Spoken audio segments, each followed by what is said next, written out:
Bismillahirrahmanirrahim. Assalamualaikum warahmatullahi wabarakatuh. Perkenalkan teman-teman, di sini nama saya Anissa Agustina dengan NIM 39121.529.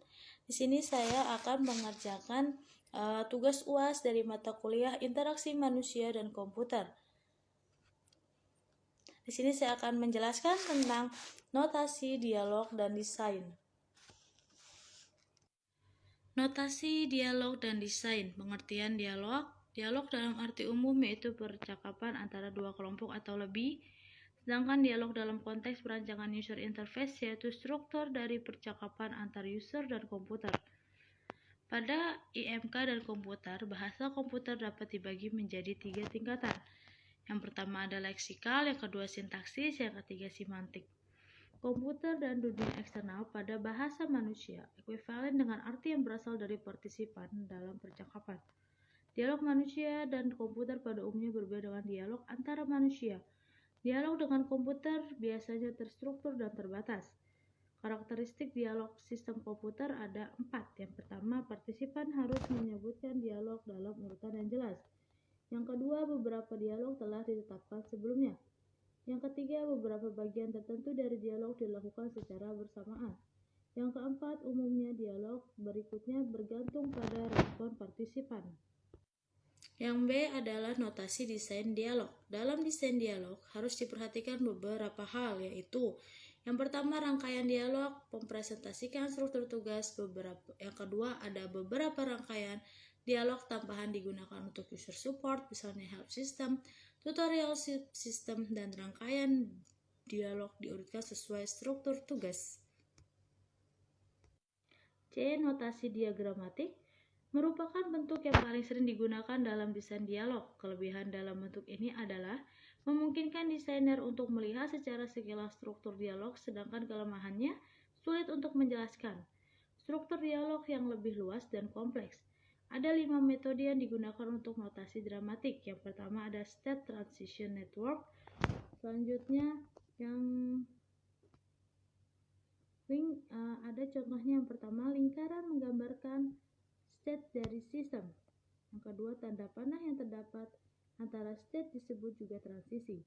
STN dapat menggambarkan beberapa pilihan dialog. Ada 2. Yang pertama, urutan tindakan dan respons dari sistem request. Yang kedua, pilihan bagian user choice. Contohnya seperti yang saya tulis di sini, terdapat pilihan dari state line 2. User dapat melakukan double klik pada suatu titik dan menyelesaikan polyline berpindah ke state finish. Atau user dapat melakukan single klik yang berarti menambah titik baru pada polyline sehingga terjadi transaksi kembali ke state line 2. Yang kedua ada hierarchical state transition network. Karakteristiknya yang pertama, digunakan untuk deskripsi sistem yang lebih lengkap. Yang kedua, mirip dengan STN dengan fitur tambahan berupa gabungan state. Yang ketiga, digunakan untuk sistem yang besar. Contohnya, pada drawing tool terdapat 3 submenu yaitu graphic, text, dan paint. 3. Herald state chart. Karakteristiknya yaitu digunakan untuk spesifikasi sistem relatif yang kompleks secara visual, mampu mengakomodasi masalah seperti concurrency dan escape. Contohnya, panel kendali TV dengan 5 tombol kendali. Yang keempat ada flowchart. Karakteristiknya yaitu mendeskripsikan dialog yang sederhana dan mudah dimengerti, merefleksikan sudut pandang programmer dan para user. Yang kelima ada JSD diagram. Karakteristiknya yaitu Jackson Structure Design. Digunakan untuk berbagi aspek dari analisis tugas dan desain dialog. Digunakan untuk sistem yang sederhana, terbatas, dan berbasis menu. D. Notasi tekstual. Dalam notasi tekstual ada 3 metode yang digunakan. Yang pertama, tata bahasa. Yang kedua, aturan produksi. Dan yang ketiga, CSP dan proses aljabar.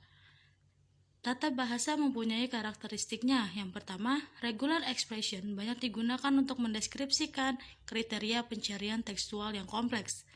Regular expression digunakan untuk analisis leksikal bahasa pemrograman.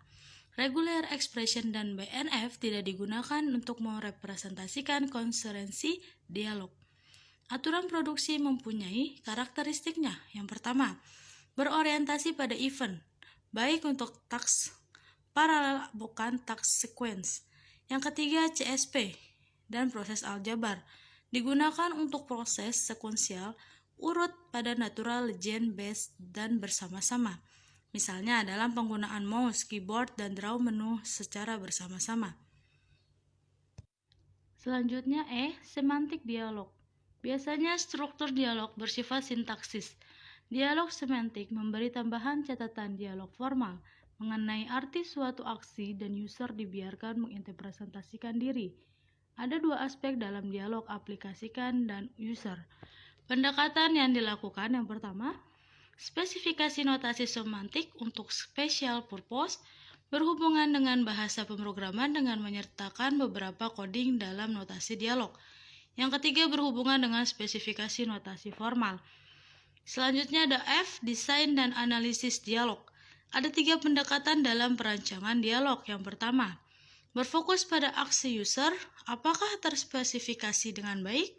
Yang kedua, memperhatikan kondisi dialog. Dan yang ketiga, isu presentasi dan leksikal, bagaimana tampilan dan fungsi tombol. Baik, cukup sekian.